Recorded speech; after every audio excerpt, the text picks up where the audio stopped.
Okay, as you know, your CPF money is locked up. But then at two key ages, age 55 and 65, onwards, you can withdraw in cash from your ordinary account and your retirement account. So then key question is how much can you withdraw at those ages? Okay, so this video we will talk about it, but then only the normal circumstances. So there are certain exceptional circumstances such as maybe reduced life expectancy, or some people, they have a lifetime pension that is even better than CPF Life, giving them more.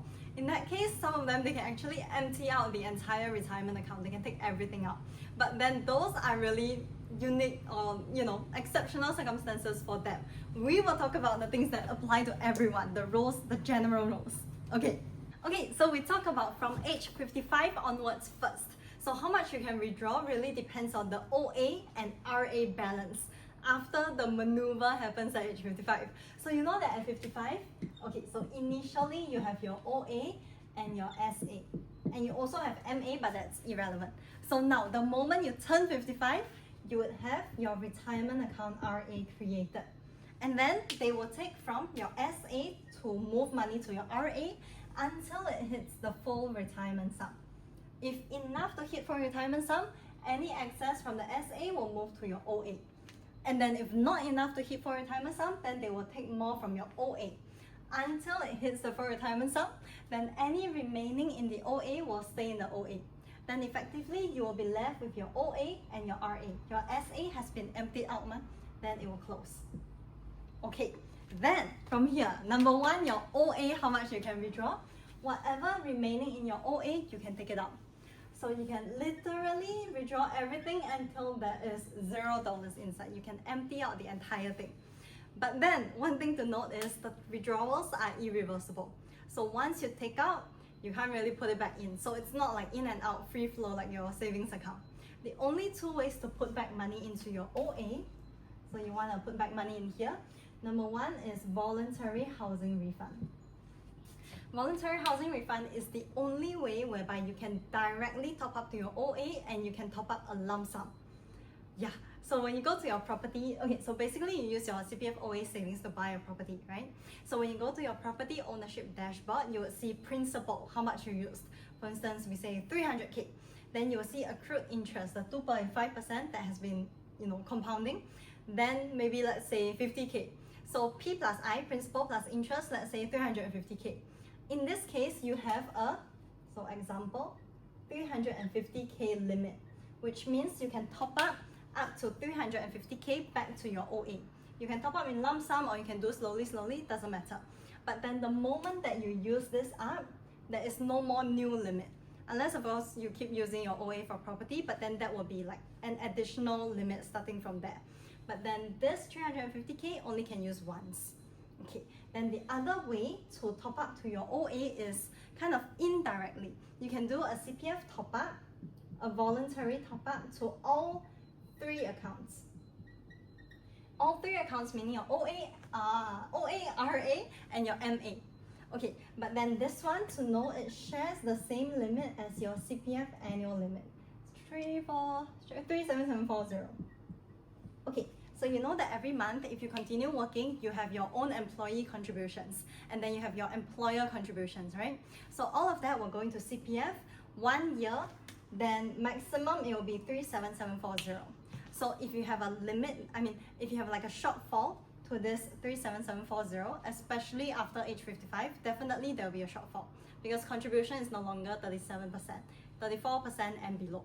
So after that, this shortfall, you can top up the CPF, then it will be distributed to all three accounts like normal. So as per normal, as the same as your regular contributions to all three accounts. So the only way is like indirectly, some will go into your OA, but there's no way to 100% top up to your OA directly. Yeah, so ultimately the thing is you have to really think about it if you're taking out money from the OA, especially if you're gonna empty it out. Like where does it go?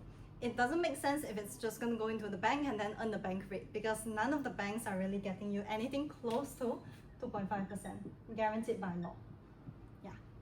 But of course, that being said, if you have hit your MediSave cap BHS and your RA cap FRS, then 100% of your contributions, 100% of this, inclusive of your monthly employee-employer contribution plus any voluntary top-up, will all overflow to your OA. So 100% goes to your OA. Yeah, so then effectively, if you have hit both caps, then everything will be directly going to the OA. This part, if you need a bit more explanation on how the overflowing works, you can refer to this video over here. Okay, then what about money in your RA? So how much you can withdraw in your RA, there are really just 3 scenarios. And then the 3 numbers, or actually the 2 numbers that you have to know is full retirement sum and basic retirement sum. Okay, so let's see. This will be your RA balance. Okay, so you know that maybe all the way at the top is your enhanced retirement sum. And then here, half of that will be your full retirement sum. Then half of the full retirement sum is your basic retirement sum. Okay, full retirement sum this year for 2026, it's 220,400. But then everything we're going to refer to here, I will just write full retirement sum because it will be based on your cohort full retirement sum, meaning the full retirement sum on the year that you turn 55. Okay, so then scenario 1, you have hit the full retirement sum. So you are exactly here. This is scenario 1. In this case, you cannot withdraw anything. Then one way, if you really want to withdraw money, is to pledge your property.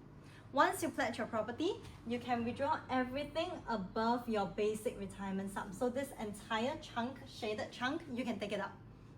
Then you can pledge your property as long as your property lease can last until you are age 95 and above, at least until you are 95. Okay, then generally able to pledge. But for this one, if you're looking for more details on property pledging to withdraw money from your RA, you can refer to this video here. I will link it in the description. Okay, then scenario 2. Scenario 2, we use blue pen. Scenario 2 is if you have hit the basic retirement sum, but then you don't have enough for the full retirement sum. So maybe you are somewhere here, like in the middle, here. In this case, you can withdraw 5K. So 5K, okay, so how it works is basically if they see that, okay, you cannot hit full retirement sum, then CPF board will actually reserve 5K in your OA.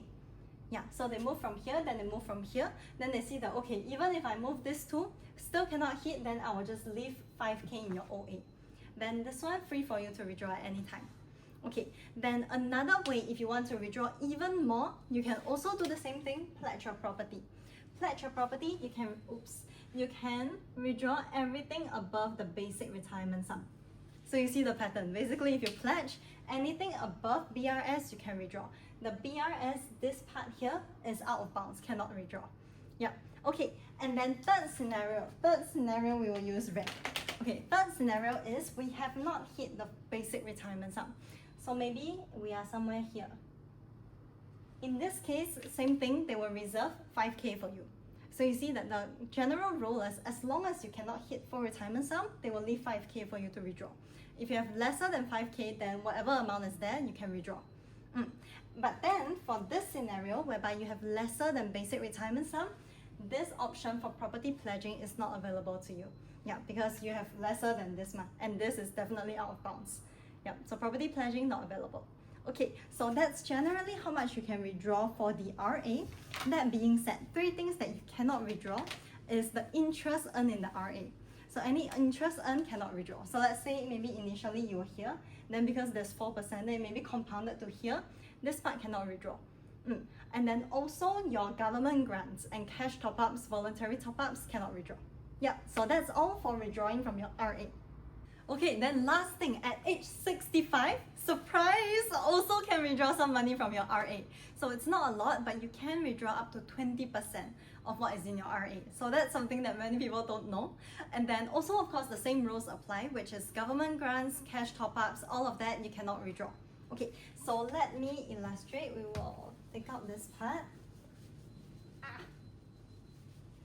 Okay, so this is your RA. Let's say maybe at age 65, you have 250K in your RA. So 250K balance in your RA. But then we say that maybe 50K is made up of cash top-ups or government grants. So that part not eligible. So we minus it off. So less 50K top-ups. So effectively, we end up with 200K. Then this 200K, 20% is withdrawable. So 200K, we times 20%, then is 40K. Okay, but then from this 40K, we have to less off another 5,000. So 40K minus 5K, you get 35K. So this 35K withdrawable from your RA from age 65 onwards. So this is one part that many people don't know, but yes, you can withdraw a bit. But of course, this part should also affect your CPF life payouts, because then the balance in your RA has decreased. So also do consider before you withdraw. Yep, so for this example, you can withdraw 35K from your RA. Okay, so that's it for all CPF withdrawals at age 55 and 65 from your ordinary account and your retirement account.